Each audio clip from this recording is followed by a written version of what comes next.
ಇವತ್ತು ಭೇಟಿ ಮಾಡಿದ್ರು. ನಾನು ಪರಮೇಶ್ವರ್ ಜೊತೆ ಮಾತಾಡ್ತೀನಿ. ಪರಮೇಶ್ವರ್ ಜೊತೆ ಮಾತಾಡ್ಬಿಟ್ಟು ಟೇಕ್ ಇಟ್.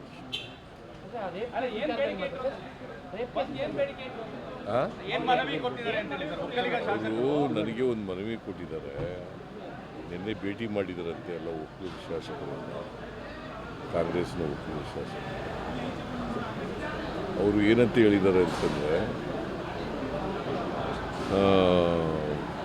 ಮುನಿರತ್ನ ಅವ್ರ ಮೇಲೆ, ಶಾಸಕರ ಮೇಲೆ 3 ಕಂಪ್ಲೇಂಟ್ಗಳು ರಿಜಿಸ್ಟರ್ ಆಗಿದ್ದಾವೆ. ಅವನ್ನೆಲ್ಲ SIT ಕೊಡಿ ಅಂತ ಹೇಳ್ತಾ ಇದ್ದಾರೆ. ಆ ಡಿಮ್ಯಾಂಡನ್ನು ಇಟ್ಟಿದ್ದಾರೆ. ನಾನು ಅವ್ರಿಗೆ ಹೇಳಿದ್ದೀನಿ, ಹೋಮ್ ಮಿನಿಸ್ಟ್ರು ಪರಮೇಶ್ವರ್ ಅವ್ರ ಜೊತೆ ಮಾತಾಡಿ ಆಮೇಲೆ ತೀರ್ಮಾನ ತಗೋತೀನಿ.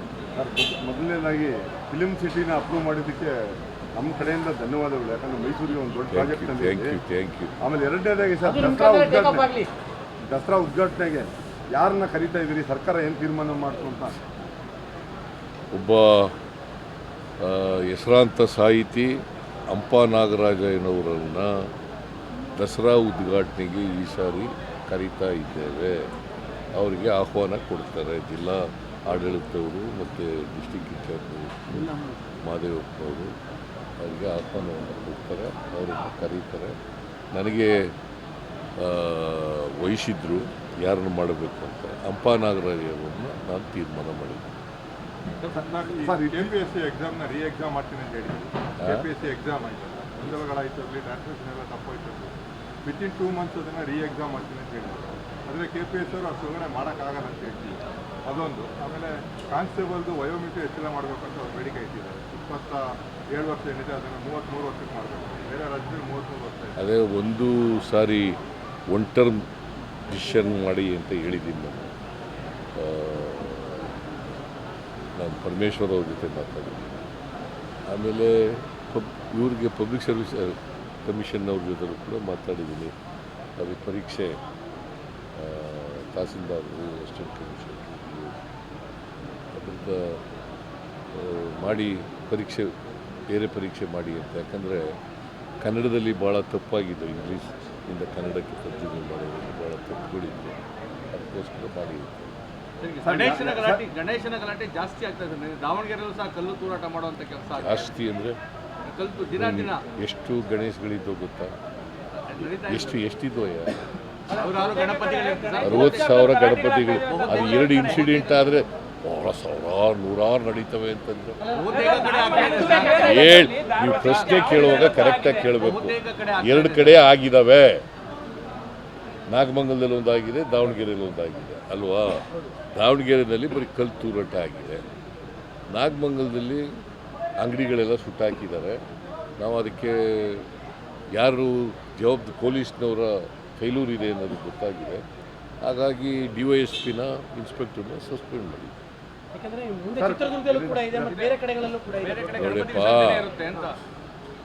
ಇವರು BJPಯವರು ಈ ಪ್ರಚೋದನೆ ಮಾಡ್ತಕ್ಕಂಥದ್ದು ಕೋಮು ಗಲಭೆಗಳಾಗಬೇಕಾದ್ರೆ BJPಯವರೇ ಕಾರಣ.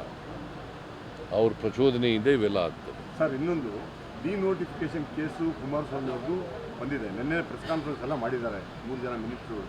2021ರಿಂದ ಲೋಕಾಯುಕ್ತವರು ಇದುವರೆಗೂ ಎನ್ಕ್ವೈರಿ ಮಾಡಿರೋದಕ್ಕೆ ಎಲ್ಲೂ ಒಂದು ಕಡೆ ಪೊಲೀಸ್ ಫೇಲ್ಯೂರ ಸರ್ ಇದು ಅಂತ.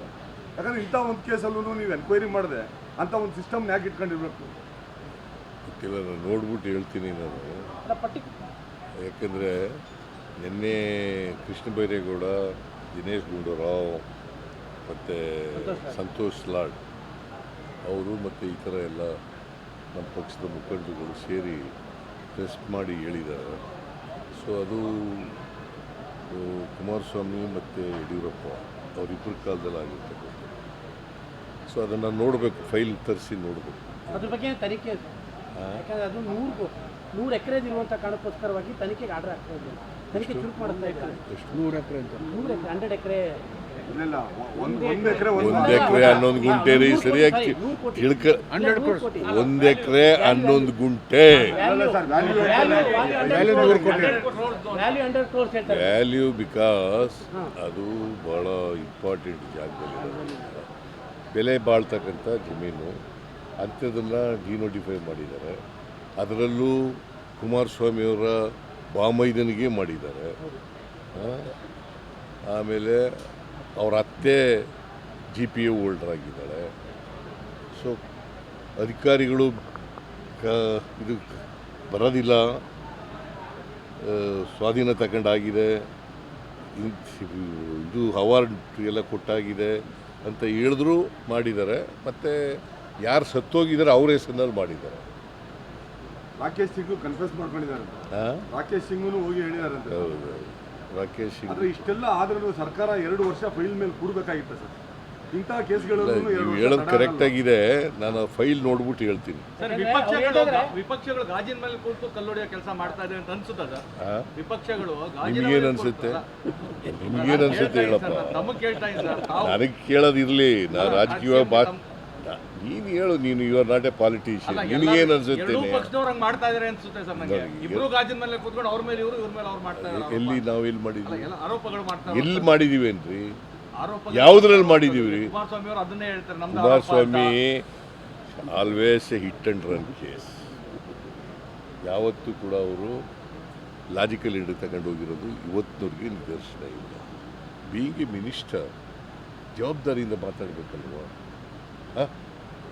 ಇಸ್ ಎ ಕ್ಯಾಬಿನೆಟ್ ಮಿನಿಸ್ಟರ್ ಕೇಂದ್ರದಲ್ಲಿ. ಈ ಶುಡ್ ಸ್ಪೀಕ್. ಅದು ಸತ್ಯನಾ ಇಲ್ವಾ ಅಂತ ತಿಳ್ಕೊಂಡು ಮಾತಾಡಬೇಕಲ್ವಾ? ಬಟ್ ಅವ್ರು ಹೇಳ್ತಾರೆ ಡಾಕ್ಯುಮೆಂಟ್ ಓದಕ್ ಬಂದಿಲ್ಲ ಸಚಿವರಿಗೆ ಅಂತ. ಕನ್ನಡ ಡಾಕ್ಯುಮೆಂಟ್ಗಳೇ ಓದಕ್ ಬಂದಿಲ್ಲ, ಹಂಗಾಗಿ ಈ ಥರದ್ದು ಅಲಿಗೇಷನ್ ಮಾಡ್ತಾ ಇದ್ದಾರೆ ಮೇಲೆ. ಯಾರು ಕುಮಾರಸ್ವಾಮಿ ಡಾಕ್ಯುಮೆಂಟ್ ಓದಕ್ಕೆ ಬಂದಿಲ್ವ? ಪ್ರೊಡ್ಯೂಸ್ ಮಾಡಿದಾರಲ್ಲ, ನೀನು ಓದ್ಕೊಂಡಿದೀಯಾ? ನಾವು ಓದ್ಕೊತೀವಿ. ಅಲ್ಲಪ್ಪ, ನೀನು ದಾಖಲಾತಿಗಳು ಓದ್ಕೊಂಡಿದ್ದೀವಿ, ಪ್ರೊಡ್ಯೂಸ್ ಮಾಡಿರೋದು. ಇಲ್ಲ ನಾವು ಓದಿಲ್ಲ. ಮತ್ತೆ ಓದ್ಕೋ. ಅದಲ್ಲ ಅವ್ರು ಹೇಳ್ತಾರೆ